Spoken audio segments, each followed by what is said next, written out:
Hi, good morning. My name is Dr. Raja Adnan Ahmed, and I'm a psychiatrist working in UK. And this morning I've got Dr. Mohsin Subhani with me. Mohsin, I will introduce him. He's a graduate from National Medical College from Pakistan. He graduated in 2009, and then he came to UK in 2011. And then after finishing his core medical training in MRCP, he finished in 2015. He got into training into gastroenterology. But the main reason for this interview is because Mohsin is currently doing a PhD from a British university. As part of his training, he's taking some time out of training. And I think this is an important aspect that the IMG should know, that if somebody is interested in research and additional qualification in that, like PhD, what kind of pathways they can take. I think Mohsin is a very good example because he's an IMG and he's achieved so much so far. So I thought it would be a good session if we can ask him about his advice and pathways and what can he say to the upcoming IMGs. So Mohsin, first of all, Dr. Mohsin, thank you very much for joining me and giving me the time. Thank you very much, Idran. But I think, as you rightly said, I think it's very important. I'm in research, so I strongly feel about it. But I think there's quite a lot of lack of understanding, especially among IMGs, regarding how to get into the research and then what are the pros and cons. And especially with our background, I think it's important because though we had some understanding of the research, but never had enough emphasis in or mother institutes about the research. Yeah, I think that's a disadvantage that we don't have that much understanding from back home when we were training. At least when I was a medical student, I didn't have that much understanding of research. So if I ask you about your journey so far to come to this point, can you give us a bit more explanation of how did you come to do the PhD and what was sort of going on and how did you find this opportunity? Basically, when I came to UK, it was just a standard pathway. I was always thinking, okay, what is the next step? And the biggest worry for first 5-6 years was getting a permanent, actually citizenship status and getting the job where I can secure the next visa. But once I passed that hurdle and I managed to get the gastro NTN, at some stage when I was doing my liver fellowship, I felt that I think there's something missing. And what is the rush to be a consultant? And even if I become a consultant, whether I will enjoy for the rest 20-30 years of my career. And the other changing point, I think, in my career, when I come across in academics and especially thinking back that, okay, all of us think that what we can deliver back to our community. If I'm a good physician, I will definitely make a change to few people's life. But if I'm a good academics and take it in that positive way, I might be able to make a change at a much bigger level and manage to actually convey the knowledge across the boards. So if we start by understanding some pros and cons of research, which you mentioned earlier, if somebody is thinking about taking that pathway of academics, what are the pros and cons? What did you find by taking this so far? So far, I think I felt very satisfied that I took the right decision. You have to take it if you like it. You can't do it like you just want to tick box. You need a lot of dedication, a lot of timing. From pros point of view, I think it gives you a lot of flexibility around, like it's your time.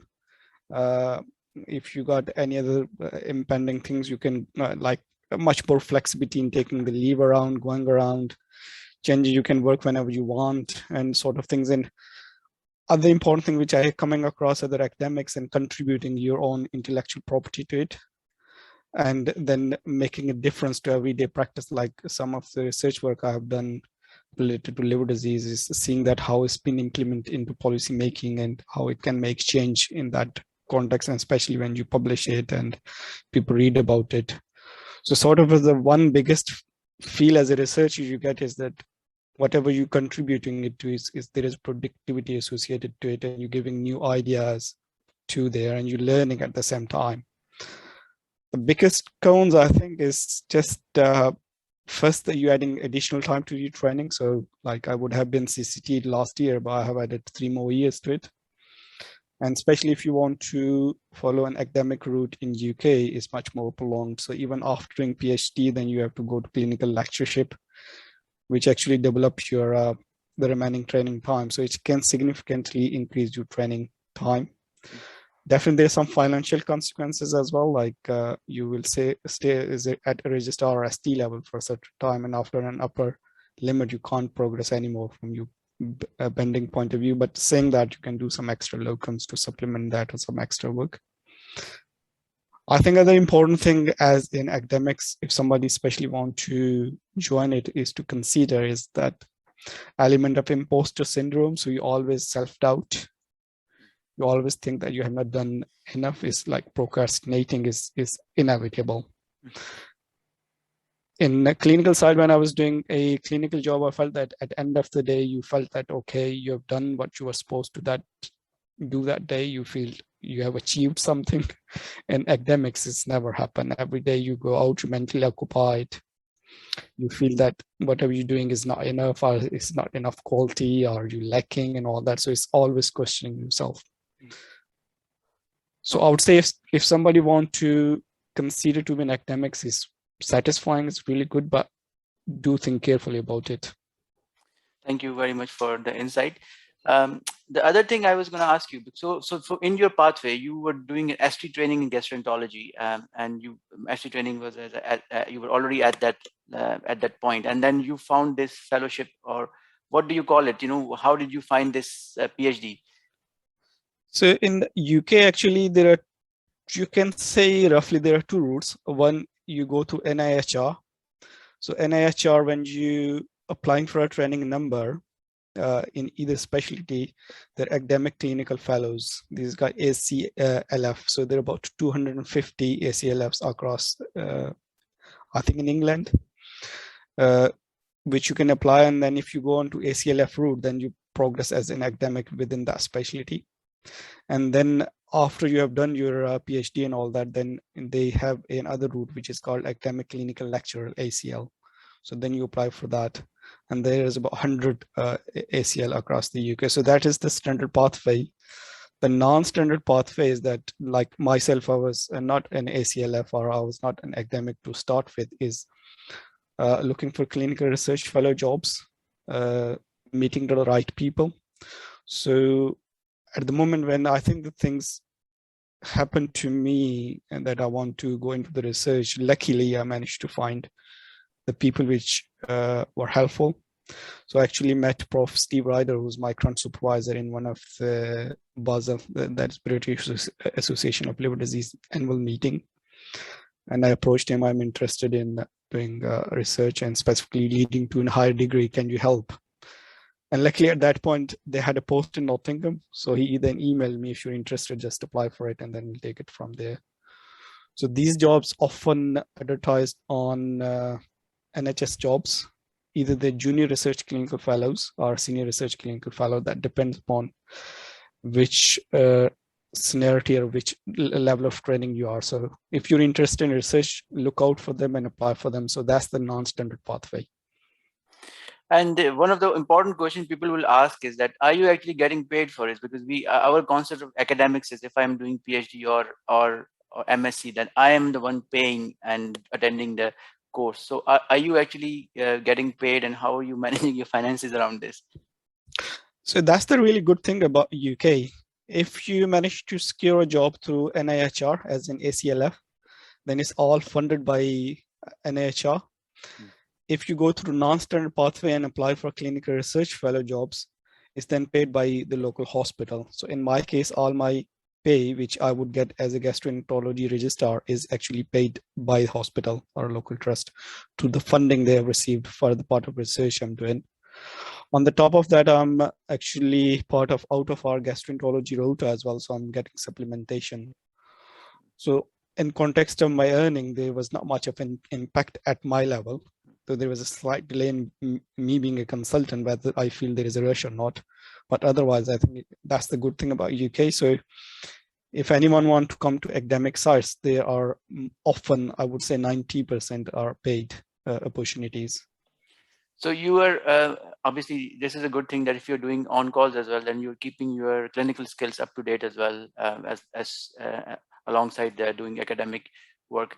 So when we call it academic work, I just wanted to give us a flavor of what does your day actually involve. Is it all research, or is there other things you're doing, meetings or teaching and other stuff which forms your week? So what happens if you join as a clinical research fellow, and then if you sign up for a higher degree, whether it's a master or whether it's a DM or whether it's a PhD. So you will be with your local university, depending on whichever hospital you are. And if that is the route which I'm doing, then every year you have to attend a certain number of courses and attend certain number of training programs. So as part of that, then you have to attend those mandatory modules from the university.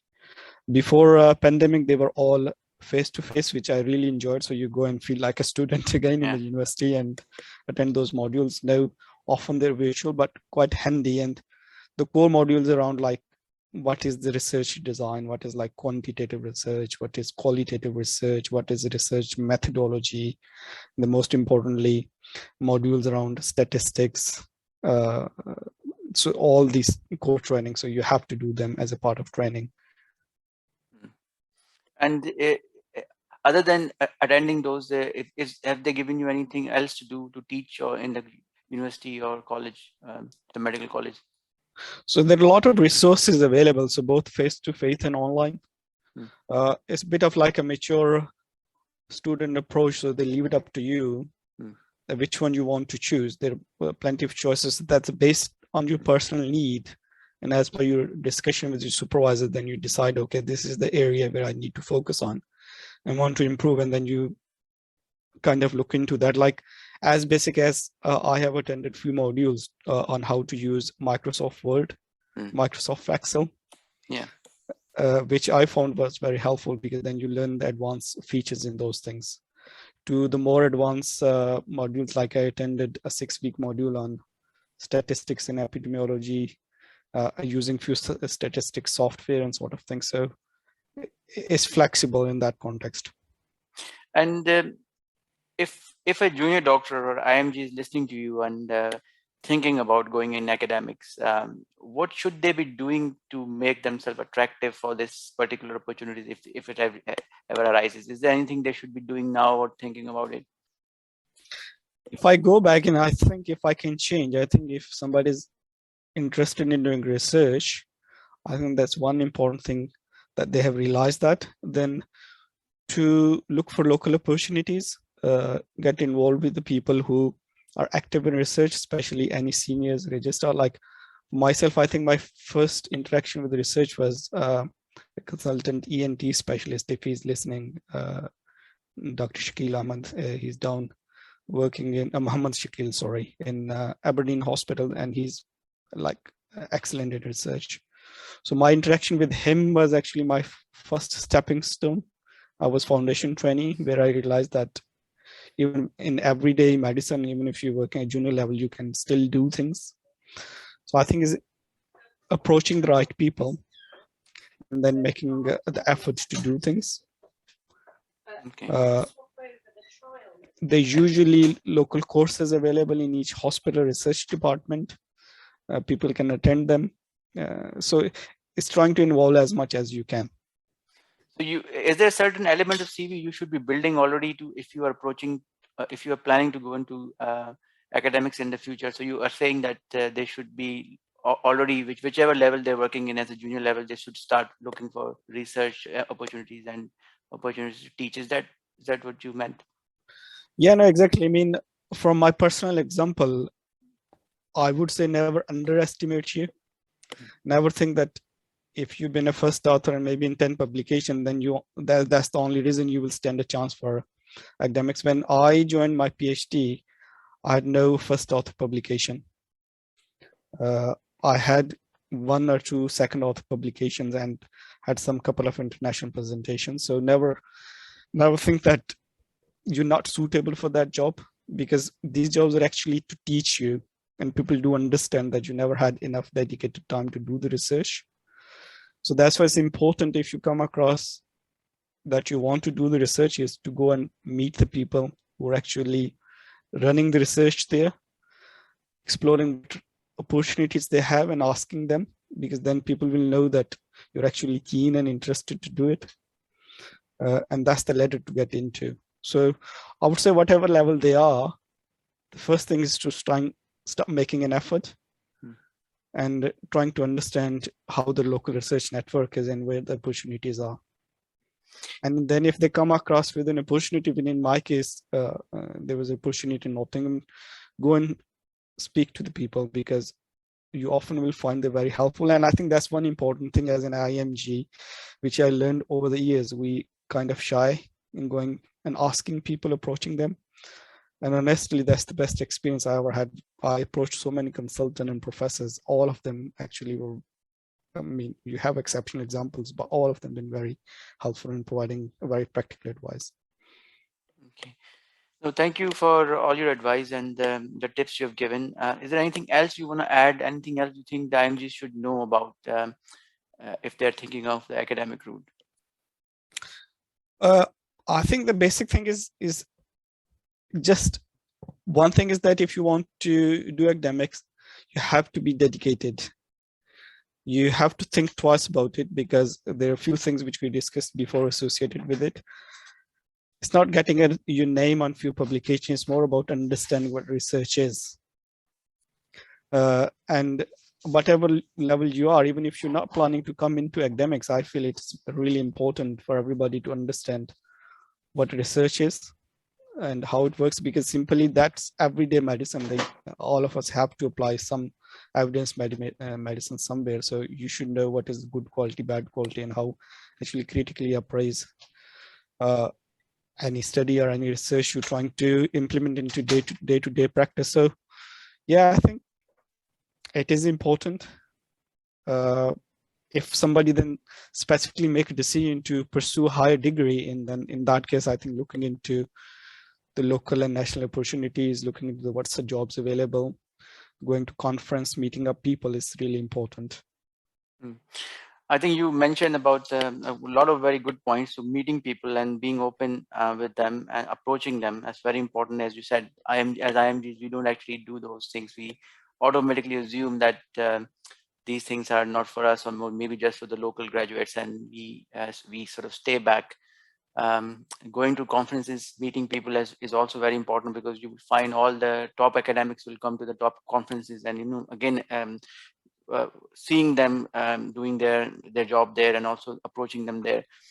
Then you also mentioned about involving yourself early in the research, and I would say that things have moved on since at least I was a medical student. Now, because of internet and social media, a lot of people can get in touch with, even if you are training in India and Pakistan as a medical student, you can still get in touch with your seniors who are working over here, and then see and explore what kind of research opportunities you can get into. You can, as a medical student, can go in and do a poster presentation in a international congress as well, conference. So I think it's very important, the things you mentioned. Then you also mentioned something very important, the academic clinical fellow post. As you said, every specialty will have them, and just around the time of national recruitment, prior to the national recruitment, academic clinical fellow posts will be advertised as well. So keeping an eye out for them and applying for them properly. But I think the most important thing you again mentioned, if you even don't get academic clinical fellow post, you can still get into research. There will still be opportunities afterwards in your career.